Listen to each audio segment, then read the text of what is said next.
বাংলাদেশে নারীর নিরাপত্তা প্রশ্নে নতুন করে আলোচনার জন্ম দিয়েছে ময়মনসিংহের এক ভয়াবহ ঘটনা।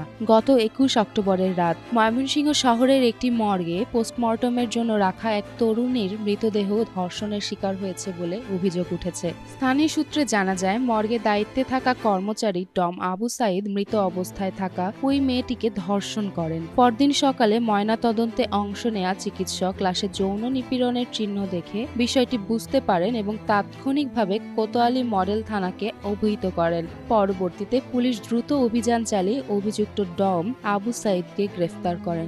ঘটনাটি শুধু একটি ফৌজদারি অপরাধ নয়, এটি মানবিকতা, নৈতিকতা ও পেশাগত দায়িত্ববোধের চরম অবক্ষয়ের প্রতীক হয়ে উঠেছে।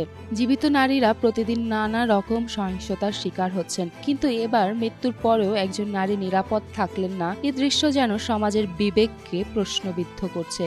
আইনজীবীরা বলছেন, বাংলাদেশের বিদ্যমান দণ্ডবিধিতে মৃতদেহের প্রতি যৌন নিপীড়নের বিষয়টি সরাসরি সংজ্ঞায়িত নয়, যা ন্যায় বিচার প্রতিষ্ঠায় একটি শূন্যতা তৈরি করছে। পাশের দেশ ভারতেও এ ধরনের ঘটনা নিয়ে আদালতে আইন সংশোধনের পরামর্শ দিয়েছে। এই মর্মান্তিক ঘটনার পর সুশীল সমাজ ও মানবাধিকার কর্মীরা বলছেন, দায়ীদের দ্রুত বিচারের মুখোমুখি করা, মর্গ ও চিকিৎসা প্রতিষ্ঠানে নিরাপত্তা জোরদার করা এবং আইন সংশোধনের মাধ্যমে এমন অপরাধের জন্য কঠোর শাস্তির ব্যবস্থা করা এখন সময়ের দাবি। একটি সভ্য সমাজে মৃতের মর্যাদা রক্ষায় মানবতার প্রধান শর্ত, কিন্তু ময়মনসিংহের এই ঘটনা সেই মানবতাকেই গভীরভাবে আঘাত করেছে। চেমন ফারিয়া, জনকণ্ঠ।